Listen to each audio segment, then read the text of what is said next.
to 20 for the remainder of time, Caitlin will go down as whatever you want to call it, like the change, the one who made the change.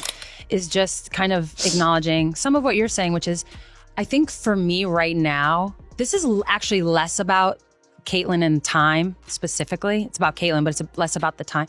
Right now, it just feels like there's some sort of arms race. Caitlin Clark has taken the WNBA by storm, but not everyone's convinced. In a stunning moment, basketball icon Sue Bird challenges the narrative.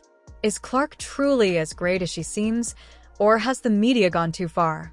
Stay tuned as we unravel the controversy, the truth, and the impact on women's basketball. Next story. So Sue Bird is not holding back, calling out the racism in the WNBA surrounding Caitlin Clark. So she feels that Clark is being used as a pawn, while true WNBA fans are disgusted with the racial tensions. It's about time someone speaks up. The league has been dealing with this for too long, and Bird is shining a light on the issue. This season, the Chicago Sky rookie sensation Caitlin Clark has shattered records and brought a wave of new fans to the WNBA. With 19.2 points, 5.7 rebounds, and a league-leading 8.4 assists per game, Clark's impact has been undeniable. Clips, interview snippets from fans saying, "She's amazing. We've never seen anything like this." Why weren't you afraid or intimidated to use your platform at a time when not a lot of folks were? To be honest, I was. I think there was a period, I mean, I entered the WNBA in 2002. Times were way different if you fast forward to 2016, let's say. Yeah. But when you play in a league like the WNBA, where obviously a league of women, majority Black, many belong to the queer communities, you're just surrounded by a lot of people who've experienced a lot of things, sometimes negative, most times negative. Yeah. And so you develop a little bit of a backbone and you understand power in numbers. So when I speak, it's because I know I have 143 players that are empowering me, and vice versa when they're speaking. But WNBA legend Sue Bird isn't swept up in the hype. On her podcast, A Touch More, Bird praised Clark's skill but cautioned against turning her into a symbol at the expense of the league itself. Asterisk clip. Sue Bird saying, "There is no Caitlin Clark without the WNBA." On this episode of The Deal, Sue Bird. All right, listen to this resume. 2 national championships with UConn, 4 WNBA championships with the Seattle Storm, 5 gold medals for the United States of America. She did it all as a player.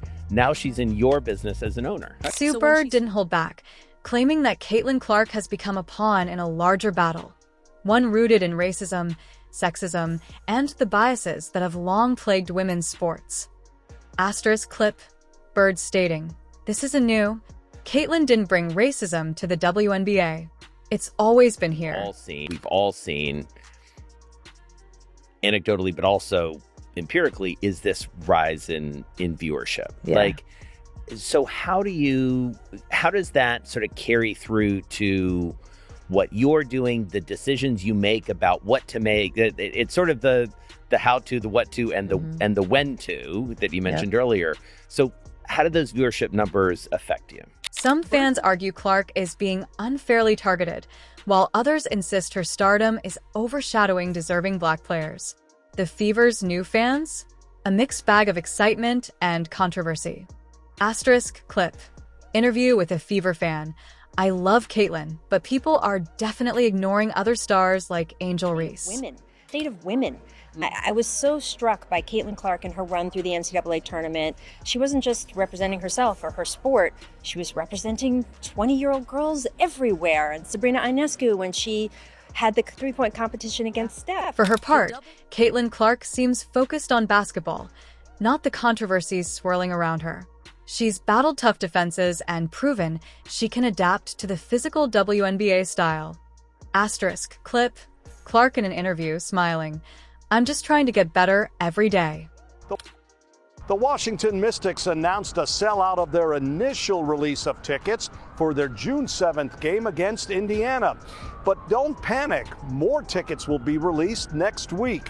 All of this excitement is credited to one very special player. She's the most dynamic player we've seen in our generation. Chanel Prelude wants to see her in person. Caitlin Caitlin Clark.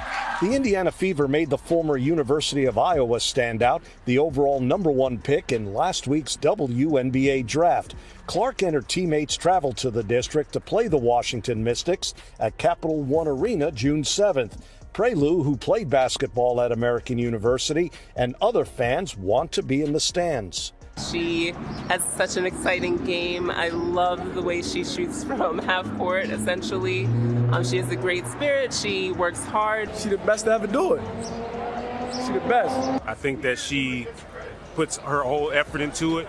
She doesn't slack off. I've never seen her have a night where she just wasn't into the game. The Mystics moved the game to Capital One Arena from their home court at ESA because of ticket demand.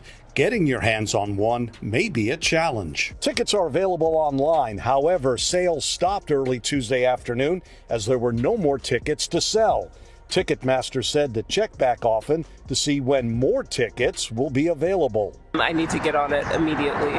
Before sales stopped, tickets went for $50 each. They are expensive. Sue Bird didn't dismiss Clark's skill. In fact, she applauded it.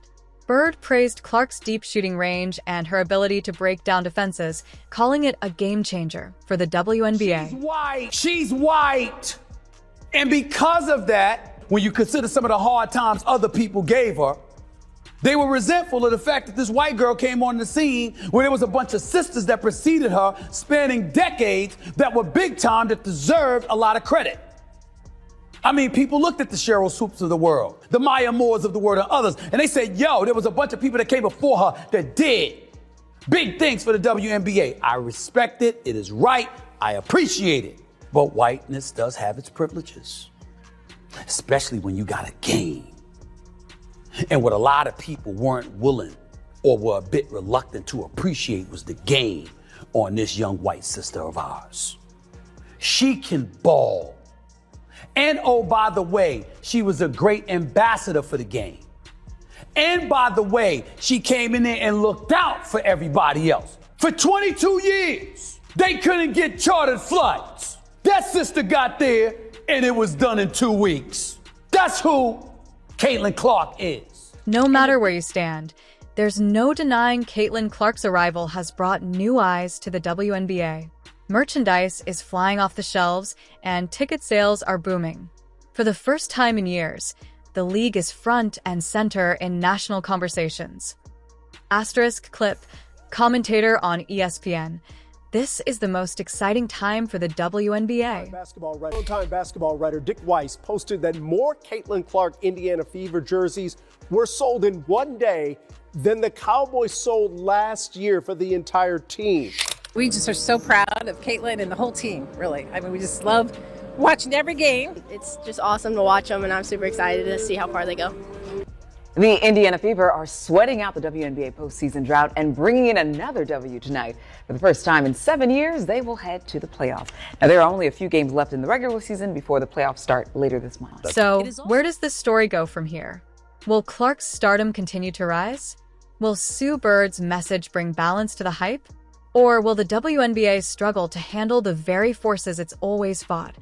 Bias, division, and disrespect. And tonight there was a huge crowd, a sea of red pouring out of Gainbridge Fieldhouse tonight. Thousands of people. You could feel the energy and the excitement amongst them, cheering on the Fever after tonight's victory. And of course, many of those fans looking forward to this postseason, this team's first time in 7 seasons. This year's season has been one of new beginnings and great returns for many Fever fans. I come to games occasionally, but now I'm hooked. This is my first year with season tickets. An already loyal fan base grew exponentially this year. Crowds from all over Indiana and even the country have flooded the Circle City to watch the Fever. One thing is certain. Women's basketball is on the rise, and its heroes, both new and legendary, are rewriting the narrative every single night. Caitlin is just size enough to Elsie Gray. Knows she has the quickness. She drives her back and then pulls it back behind the three-point line. Caitlin Clark, the rookie sensation who's taken the WNBA by storm. But not everyone is sold on the hype. While fans can't get enough, Sue Bird has a different take, and she isn't pulling any punches. Another thing, by the way, I never thought Caitlin wasn't strong. That was actually something I noticed in college. Like, she had a strength about her. Will she get stronger, and will that help her? Yeah. I think it was more just getting used to the hits and the physicality and like what refs are going to call, what they're not going to call. And you've seen her adjust in that way too. Like, she got blocked pretty bad by Ezzy, took a little bit of a splat. And like, yeah, I'm sure she was a little pissed, but she kind of got up, took the lick, and got back. Yeah. You know, whereas earlier in the season, I think it would have impacted her a little bit more. So Just get used to she's it. definitely getting used to it, which is, you know, trouble for everybody else. That's why I don't want to see her. I don't want to see Phoenix. Caitlin Clark's rookie year has shattered records. The WNBA's highest viewership, sold-out games, and skyrocketing ticket prices. She's the face of the league's new era, but not everyone believes the hype is real. The Fever first. Let's stick with the Fever for a second. That is a large group of people.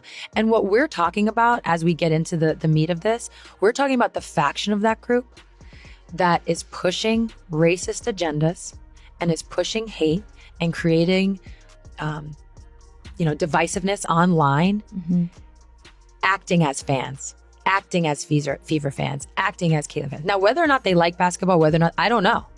But that's the group of people we're talking about. Not all Fever fans, not all new fans, just the ones that are out there pushing this shit. That is what we're talking about. Some say Clark's meteoric rise overshadows her flaws. Critics claim she's overhyped, that her game hasn't lived up to the towering expectations. Enter Sue Bird, who's had enough of the noise. Continuing to impress, and just, she's going to break records nonstop for the next couple years. Yeah. It's just going to be a constant record break. Yeah, The only thing that's I find most interesting is at the start of the season, everybody had their panties in a twist over Caitlin getting picked up full court and Caitlin being denied. And I think what I'm not surprised by is naturally during a WNBA season, teams and players, you start to get a little tired. You're kind of in like the doldrums of the every day or every other day is a game. And it's hard to keep that discipline to guard a player like that. So I'm not surprised it dropped off. But what do you know? She's no longer getting picked up full court in the ways that we like teased Ari McDonald for when she did it after a free throw when she still had another free throw. But what you're seeing is Caitlin now is able to push the ball up the floor. She's able to hit those get-ahead passes. Yeah. And so I won't be surprised if as the season gets later into like playoff runs, if you start to see Tighten teams do up. more, and you're definitely going to see it in the playoffs. Yeah. But everybody, that's why you had to pick Caitlin up full court. Yeah. This is why. The numbers she's putting up now, like, this Y'all is stopped why. And now she broke the record. Yeah, everyone for was like assistant mad season about it. I was rookie. like, I don't get it. Appearing on FanDuel TV and her own podcast, Sue Bird called out the haters and the racial undertones fueling the debate around Clark. You know what they just said to me on TV? They said, you know what the all-time assist record is in this game? And I said, I don't want to know. And they're like, well, it's Sue Bird's. And I was like, okay, then I have to break it. Bird believes the divide isn't about Clark's talent. It's about race, representation, and the business of basketball. In a league that's 80% Black women, Clark, a white rookie, became the face of the WNBA overnight.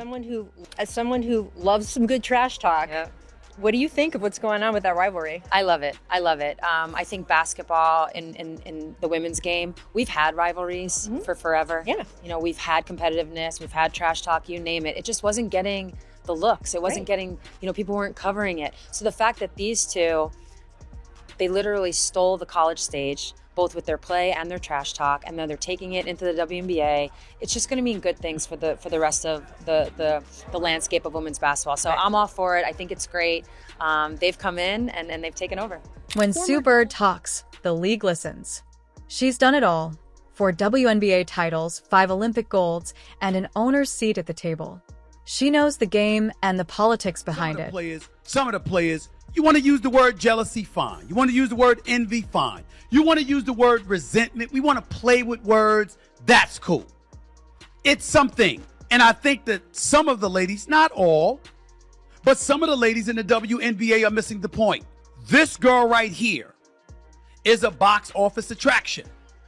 And because of her box office attraction, it's generating more eyeballs to the WNBA product, therefore more revenue for the WNBA product. Don't you think y'all are going to benefit from that too? Look at the big picture. A rising tide raises all boats. If Caitlin Clark is the quote-unquote savior, if she's the golden girl, milk it. We're seeing women get shine. We're seeing their shine elevate. It's deserving. It's long overdue. And because it's long overdue, it begs the question, why the hell didn't it arrive earlier?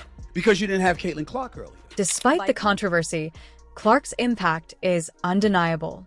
She's boosted viewership to record highs and filled arenas wherever she goes. Since Clark's debut, the WNBA has reached historic numbers, over 54 million unique viewers and 22 games averaging more than 1 million viewers each.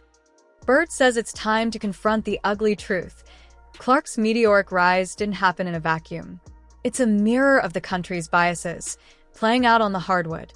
With the league riding a wave of popularity and players speaking up, what's the path forward? Can the WNBA unite behind Clark's star power while staying true to its roots? Sue Bird's message is clear. Hype is fine, but let's not forget what the WNBA stands for. Players like Clark are part of a bigger story, one of empowerment, equity, and unity. What do you think? Is Caitlin Clark overhyped, or is she the future of the game?